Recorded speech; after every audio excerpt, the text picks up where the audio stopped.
ওম শান্তি। আজ ২/১২/২০২৩। বাবার মধুর মহাবাক্য। বাবা আজ বলেছেন, মিষ্টি বাচ্চারা, সময়ে সময়ে জ্ঞান সাগরের কাছে এসো। জ্ঞান রত্নের সম্পদ ভরে বাইরে গিয়ে তা বিতরণ করো। বিচার সাগর মন্থন করে সেবাতে লেগে যাও। আজকের প্রশ্ন, সবথেকে উত্তম পুরুষার্থ কোনটি? বাবার কাছে কোন ধরনের বাচ্চারা প্রিয় হয়? উত্তর, কারোর জীবন তৈরি করে দেওয়া এ হলো সবথেকে উত্তম পুরুষার্থ। বাচ্চাদের এই পুরুষার্থেই লেগে যাওয়া উচিত। কখনো যদি কোনো ভুল হয়েও যায়, তাহলে তার পরিবর্তে সার্ভিস করো, না হলে সেই ভুল মনে আঘাত করতে থাকবে। জ্ঞানী আর যোগী বাচ্চারাই বাবার কাছে খুব প্রিয়। আজকের গীত যে পিয়ার সাথে আছে তার জন্যই বরিশন আছে। ওম শান্তি। বাচ্চারা বুঝতেই পারে যে সামনে বসে মুরলি শোনা বা টেপে মুরলি শোনা অথবা কাগজে মুরলি পড়ার মধ্যে অনেক তফাৎ আছে। গানেও বলা হয়, যে পিয়ার সাথে আছে বসন্ত সকলের জন্যই, কিন্তু বাবার সাথে থাকলে, বাবার অভিব্যক্তি বুঝলে, বিভিন্ন নির্দেশ জানলে অনেক লাভ হয়। এমনও কিন্তু নয় যে কাউকে এখানে থেকে যেতে হবে।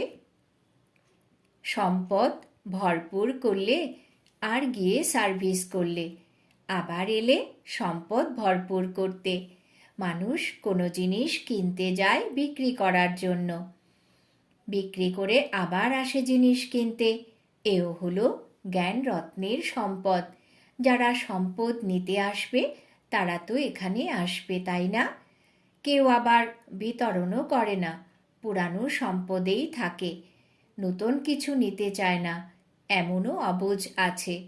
মানুষ তীর্থে যায়, তীর্থ তো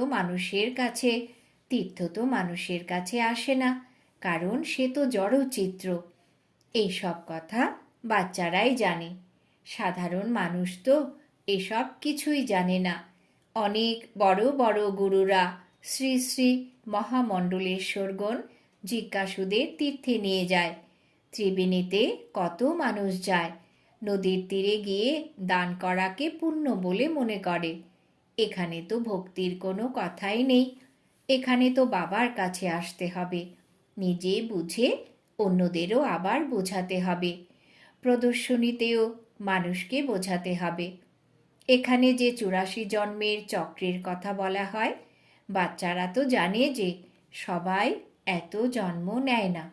এতে বোঝানোর মতো অনেক যুক্তি চাই। এই চক্রতেই মানুষ দ্বিধায় পড়ে যায়। কল্পবৃক্ষের কথা তো কেউ জানে না। শাস্ত্রেও চক্র দেখানো হয়, কল্পের আয়ু চক্র দেখে বের করা হয়। এই চক্রতেই বিভ্রান্তি ঘটে। আমরা তো সম্পূর্ণ চক্র লাগাই। আমরা ৮৪ জন্ম গ্রহণ করি, বাকি ইসলাম বৌদ্ধরা অনেক পরে আসে। আমরা কিভাবে এই চক্রে সত রজ আর তম স্থিতি পার করি তা গোলার চিত্রে দেখানো হয়েছে। বাদবাকি যারা আসে, যেমন ইসলাম, বৌদ্ধ ইত্যাদি, তাদের কিভাবে দেখাবে? তারাও তো সত রজ তমতে আসে। আমি আমার বিরাট রূপ দেখাই। সত্যযুগ থেকে নিয়ে কলিযুগ পর্যন্ত সম্পূর্ণ রাউন্ড নিয়ে আসি। শিখায় থাকে ব্রাহ্মণ, তার মুখ সত্যযুগে, বাহুতে ত্রেতা, পেটে দাপর আর পাকে শেষে দেখানো হয়েছে। আমাদের তো বিরাট রূপ দেখানো হয়েছে, বাকি অন্য ধর্মের কি করে দেখাবে? তাদেরও শুরু করলে প্রথমে শতপ্রধান, তারপর শত রজ তম, তো এতেই প্রমাণ হয়ে যাবে যে কখনোই কেউ নির্বাণে যায়নি। তাদের তো এই চক্রে আসতেই হবে, প্রত্যেককেই শত রজ তম স্টেজে আসতেই হবে। ইব্রাহিম, বুদ্ধ, খ্রাইস্ট এরাও তো মানুষই ছিলেন। রাতে বাবার অনেক চিন্তা চলে। এই মন্থনে ঘুমের নেশা উড়ে যায়, নিদ্রাভঙ্গ হয়ে যায়। বোঝানোর জন্য খুব ভালো যুক্তির প্রয়োজন। এরও বিরাট রূপ বানাতে হবে। এরও পা পেছনের দিকে নিয়ে যাবে, ততঃপর লিখে বোঝাতে হবে। বাচ্চাদের বোঝাতে হবে যে খ্রাইস্ট যখন আসে তাকেও শত রজ তম স্থিতি পার করতে হয়। সত্যযুগে তো তিনি আসেন না, তাকে তো পরে আসতে হবে। বলবে খ্রাইস্ট স্বর্গে আসবে না, এই খেলা তো সম্পূর্ণ বানানো। তোমরা জানো খ্রাইস্টের পূর্বেও ধর্ম ছিল, তারপর তাও রিপিট করতে হবে। ড্রামার রহস্যকে বোঝাতে হবে। প্রথমে তো বাবার পরিচয় দিতে হবে, কিভাবে বাবার থেকে 1 সেকেন্ডে উত্তরাধিকার পাওয়া যায়। এই গায়নও আছে যে সেকেন্ডে জীবন মুক্তি। দেখো বাবার কত চিন্তন চলতে থাকে। বাবার পার্টি হলো বিচার সাগর মন্থন করা। গডফাদারলি বার্থ রাইট, নাও আর নেভার, এখন নয়তো কখনোই নয়, এই কথা লেখা আছে। জীবন মুক্তি শব্দ লিখতে হবে। লেখা যদি সঠিক হয় তাহলে বোঝানো সহজ হবে। তোমরা জীবন মুক্তির উত্তরাধিকার পেয়েছ। এই জীবন মুক্তিতে রাজা রানী প্রজা সবাই আছে, তাই লেখাও সঠিক করতে হবে। চিত্র ছাড়াও বোঝানো যায়, কেবল ইশারার মাধ্যমেও বোঝানো যায়। ইনি বাবা আর এই হলো তার উত্তরাধিকার। যারা যোগ যুক্ত থাকবে তারা খুব ভালোভাবে বোঝাতে পারবে। সব কিছুই এই যোগের উপর নির্ভর করে। যোগে বুদ্ধি পবিত্র হয়, তখনই ধারণা হতে পারে। এর জন্য দেহি অভিমানী স্থিতির প্রয়োজন। তোমাদের সব কিছুই ভুলতে হবে, এই শরীরকেও ভুলতে হবে। ব্যাস, আমরা এখন ফিরে যাব। এই দুনিয়া তো শেষ হয়ে যাবে। এই বাবার জন্য এটা হলো সহজ, কেননা এনার কাজই হলো এটা। বুদ্ধি সারাদিন এতেই আটকে আছে। আচ্ছা, যে গৃহস্থ জীবনে আছে তাকে তো কর্ম করতেই হবে। স্থূল কর্ম করলে এই সব কথা ভুলে যায়, বাবার কথাও ভুলে যায়। বাবা নিজেই নিজের অনুভব শোনান। বাবা বলেন, আমি বাবাকে স্মরণ করি, বাবা এই রথকে খাওয়াচ্ছেন। আবার আমি ভুলে যাই, তখন বাবা চিন্তা করেন। আমি যখন ভুলে যাই তখন এই বেচারাদের কত কষ্ট হবে। এই চার্টকে কিভাবে বাড়ানো যাবে? প্রবৃত্তি মার্গের মানুষদের জন্য এটা খুবই মুশকিলের ব্যাপার। তাদের অনেক পরিশ্রম করতে হয়, যদিও বাবা সবাইকেই বোঝান। যারা পুরুষার্থ করে তারা রেজাল্টও লিখে পাঠাতে পারে। বাবা জানেন যে অবশ্যই এ খুবই শক্ত। বাবা বলেন, তোমরা রাতে পরিশ্রম করো। তোমরা যদি যোগযুক্ত হয়ে বিচার সাগর মন্থন করো তাহলে তোমাদের সমস্ত ক্লান্তি দূর হয়ে যাবে। বাবা নিজের অনুভব বলেন যে কখনো যদি অন্য কোনো দিকে বুদ্ধি চলে যায় তাহলে মাথা গরম হয়ে যায়। তখন সেই তুফান থেকে বুদ্ধিকে সরিয়ে নিয়ে এই বিচার সাগর মন্থন করতে লেগে যায়। তখন মাথা হালকা হয়ে যায়। মায়ার তুফান তো অনেক প্রকারেরই আসে। এইদিকে বুদ্ধি লাগালে ওই সব ক্লান্তি দূর হয়ে যায়, বুদ্ধি রিফ্রেশ হয়ে যায়। বাবার সেবায় লেগে গেলে যোগ আর জ্ঞানের মাখন লাভ হয়। এই বাবা তার নিজের অনুভব বলছেন। বাবা তো বাচ্চাদের বলবেনই, এমন এমন হবে, মায়ার বিভ্রান্তি আসবে। তাই বুদ্ধিকে ওই দিকে লাগিয়ে দেওয়া উচিত। চিত্র দেখে তার উপরে ভাবনা চিন্তা করার প্রয়োজন, তাহলে মায়ার তুফান উড়ে যাবে। বাবা জানেন যে মায়া এমনই, স্মরণে থাকতেই দেয় না। খুব অল্পই আছে যারা সম্পূর্ণ স্মরণে থাকে। বড় বড় কথা তো অনেকেই বলে, বাবার স্মরণে যদি থাকে তাহলে বুদ্ধি স্বচ্ছ থাকবে। স্মরণ করার মতো এমন মাখন আর কিছুই নেই, কিন্তু লৌকিক চিন্তা থাকার কারণে স্মরণ কম হয়ে যায়।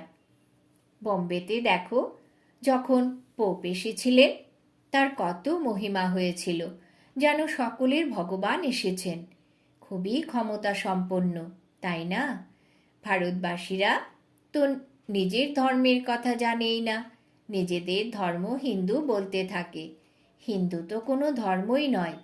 এই ধর্ম কোথা থেকে এলো, কবে স্থাপন হলো, কেউ জানে না। তোমাদের মধ্যে জ্ঞানের উচ্ছলতা আসা উচিত। শিব শক্তিদের জ্ঞানের উচ্ছলতায় লাভ দেওয়া উচিত। ওরা তো শক্তিকে সিংহ ব্যাঘ্র হিসেবে দেখিয়ে দিয়েছেন। এ তো হলো সম্পূর্ণ জ্ঞানের কথা। পরের দিকে তোমাদের মধ্যে যখন আরও শক্তি আসবে, তখন সাধু সন্তদেরও বোঝাতে পারবে। এত জ্ঞান যখন বুদ্ধিতে থাকবে, তখনই তার প্রকাশ আসতে পারে। চক্রাতা গ্রামে যেমন চাষিদের টিচার পড়ায়, তখন তারা পড়ে না, তাদের চাষবাসই ভালো লাগে। তেমনি আজকের মানুষদেরও এই জ্ঞান দিলে তারা বলবে, এ ভালো লাগে না, আমাদের তো শাস্ত্র পড়তে হবে। ভগবান কিন্তু পরিষ্কার বলে দেন যে জপ তপ দান পুণ্য ইত্যাদির দ্বারা অথবা শাস্ত্র পড়েও আমাকে কেউ পায়নি। তারা এই ড্রামাকে জানে না। তারা মনেও করে না যে এই নাটকে অভিনেতা আছে, তারা অভিনয়ের জন্য এই শরীর ধারণ করেছে। এ হলো কাটার জঙ্গল। একে অপরকে কাটা লাগায়, লুটপাট মারপিট করতে থাকে। চেহারা যতই মানুষের মতো হোক না কেন, আচরণ বাদরের মতো। বাবা বসে বাচ্চাদের এ সকল কথা বোঝান। নতুন কেউ শুনলে তারা গরম হয়ে যাবে। বাচ্চারা কেনই বা গরম হবে? বাবা বলেন যে আমি বাচ্চাদেরই বুঝিয়ে বলি। বাচ্চাদের তো মাতা পিতা যে কোনো কিছুই বলতে পারে। বাচ্চাদের যদি বাবা থাপ্পড়ও মারে, তাহলে অন্যকে কিছু করতে পারে? মাতা পিতার দায়িত্ব হলো বাচ্চাদের শুধরে দেওয়া। এখানে কিন্তু এমন কোনো নিয়ম নেই, আমি যেমন কর্ম করব আমাকে দেখে অন্যেও তেমনই করবে। তাই বাবা যা বিচার সাগর মন্থন করেছেন তাও বলেছেন। ইনি প্রথম নম্বরে এনাকে 84 জন্ম নিতে হয়। তাহলে আরও যারা ধর্মস্থাপক আছে তারা কি করে নির্বাণে যাবেন? তাদেরও অবশ্যই শত রজ তমতে আসতে হবে। প্রথম নম্বরে আছেন লক্ষ্মীনারায়ণ, যারা এই বিশ্বের মালিক ছিলেন। তাদেরও 84 জন্ম নিতে হয়। মনুষ্য সৃষ্টিতে এমন হাইয়েস্ট নিউম্যান রয়েছে, তার সাথে হাইয়েস্ট নিউ উইমেনও তো চাই, না হলে উমেন ছাড়া সন্তান জন্ম কিভাবে হবে? সত্যযুগে নিউম্যান হলেন এই লক্ষ্মীনারায়ণ। ওল্ড থেকেই নিউ হয়। তারা অলরাউন্ড পার্ট প্লে করেন। বাকি সকলেই শত থেকে তমতে আসে, ওল্ড হয়, তারপর ওল্ড থেকে নিউ হয়ে যায়। খ্রাইস্ট যেমন প্রথমে নিউ এসেছিলেন, আবার ওল্ড হয়ে চলে গিয়েছিলেন, আবার তিনি নিজের সময়ে নিউ হয়ে আসবেন। এ হলো অত্যন্ত বোঝার কথা। এতে খুব ভালো যোগের প্রয়োজন, সমর্পণও সম্পূর্ণরূপে হতে হবে। তবেই অবিনাশী উত্তরাধিকারের অধিকারী হতে পারবে। সারেন্ডার হলেই বাবা ডাইরেকশনও দিতে পারবেন যে এমন এমন করো। বাবা বলেন, কেউ সারেন্ডার হলে আমি বলি ব্যবহারিক জীবনেই থাকো, তাহলেই বুদ্ধি দিয়ে বুঝতে পারবে। ব্যবহারিক জীবনে থেকেই এই জ্ঞান ধারণ করো, পাশ হয়ে দেখাও। গৃহস্থ জীবনে যেও না, ব্রহ্মচারী হয়ে থাকা তো ভালো। বাবা প্রত্যেকেরই হিসাব জিজ্ঞাসা করেন। মামা বাবার পালনা নিয়েছ, তাই সেই ধারও শোধ করো, তাহলেই শক্তি পাবে। না হলে বাবাও বলবেন যে আমি এত পরিশ্রম করে পালনা দিলাম আর আমাকে ছেড়ে চলে গেল। প্রত্যেকেরই অবস্থা দেখতে হয়, তারপর ডাইরেকশন দিতে হয়। মনে করবে এরও যদি কোনো ভুল হয় তো বাবা এনাকে নির্ভুল করিয়ে ঠিক করে দেবেন। ইনিও প্রতি পদে শ্রীমতে চলেন। কখনো যদি কোনো ভুল হয়ে যায় তো মনে করেন ড্রামাতে এটা ছিল, এরপরে এমন আর হওয়া উচিত নয়। ভুল তো নিজের মনে অনুতাপ আনতে থাকে। ভুল করে ফেললে তার নিবারণে অনেক সেবা করা চাই, অনেক পুরুষার্থ করার প্রয়োজন। কারুর জীবন তৈরি করে দেওয়া, এটাই হলো পুরুষার্থ। বাবা বলেন, যোগী আর জ্ঞানী আমার সব থেকে প্রিয়। যোগে থেকে ভোজন বানালে বা খাওয়ালে এতে অনেক উন্নতি হতে পারে। এ হলো শিব বাবার ভাণ্ডার। তাই শিব বাবার সন্তান এমনই যোগযুক্ত হবে, ধীরে ধীরে উচ্চ হয়। সময় তো অবশ্যই লাগে। প্রত্যেকেরই কর্মবন্ধন তার নিজের নিজের আলাদা। ছোট কন্যাদের ওপর কোনো দায়িত্বের বোঝা থাকে না। হ্যাঁ, বড় বাচ্চাদের ওপর থাকে। বাচ্চারা বড় হয়ে গেলে মাতা পিতার দায়িত্ব পড়ে। বাবা এত বুঝিয়েছেন, এত সময় পালনা দিয়েছেন, তাই তাদেরও পালনা করতে হবে, হিসেব শোধ করতে হবে। ফলে তাদেরও মনে খুশি হবে।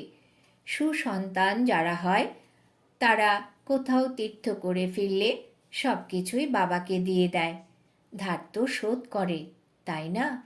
এ খুবই বোঝার কথা। যারা উঁচু পদ পাবে তারাই বাঘের মতো লম্ফ দিতে থাকবে। আচ্ছা, মিষ্টি মিষ্টি হারানিধি বাচ্চাদের প্রতি মাতা পিতা বাপ দাদার স্মরণের স্নেহসুমন আর সুপ্রভাত। আত্মাদের পিতা তার আত্মারূপী বাচ্চাদেরকে জানাচ্ছেন নমস্কার। আমরা আত্মারূপী বাচ্চারা আমাদের মাতা পিতা বাপ দাদাকে জানাই স্মরণের স্নেহসুমন, সুপ্রভাত, নমস্কার। ধারণার জন্য মুখ্য সার। 1 নম্বর, যোগে থেকে ভোজন বানাতে হবে। যোগে থেকেই ভোজন করতে হবে এবং করাতেও হবে। 2 নম্বর, বাবা যা বুঝিয়েছেন তার উপর খুব ভালো করে বিচার সাগর মন্থন করে যোগযুক্ত হয়ে অন্যদেরকেও বোঝাতে হবে। বরদান: স্বপরিবর্তন আর বিশ্ব পরিবর্তনের দায়িত্বের মুকুটধারী তথা বিশ্বরাজ্যের মুকুটধারী ভব। স্বপরিবর্তন আর বিশ্ব পরিবর্তনের দায়িত্বের মুকুটধারী তথা বিশ্বরাজ্যের মুকুটধারী ভব। ব্যাখ্যা: যেরকম বাবার উপর বা প্রাপ্তির ওপর নিজের অধিকার প্রদর্শন করো, এই রকম স্বপরিবর্তন আর বিশ্ব পরিবর্তন এই দুই দায়িত্বের মুকুটধারী হও, তাহলে বিশ্ব রাজ্যের মুকুটের অধিকারী হতে পারবে। বর্তমানে হলো ভবিষ্যতের আধার। চেক করো আর নলেজের দর্পণে দেখো যে ব্রাহ্মণ জীবনে পবিত্রতার, পড়াশোনার আর সেবার ডবল মুকুট আছে। যদি এখানে মুকুটধারী হয়ে থাকো তাহলে সেখানে ছোট থেকেই মুকুটের অধিকারী হবে। স্লোগান: সর্বদা বাপদাদার ছত্রছায়ার মধ্যে থাকো, তাহলে বিঘ্ন বিনাশক হয়ে যাবে। সর্বদা বাপদাদার ছত্রছায়ার মধ্যে থাকো, তাহলে বিঘ্ন বিনাশক হয়ে যাবে। আজকের সমান আমি বিশ্বরাজ্যের মুকুটধারী আত্মা। ওম শান্তি।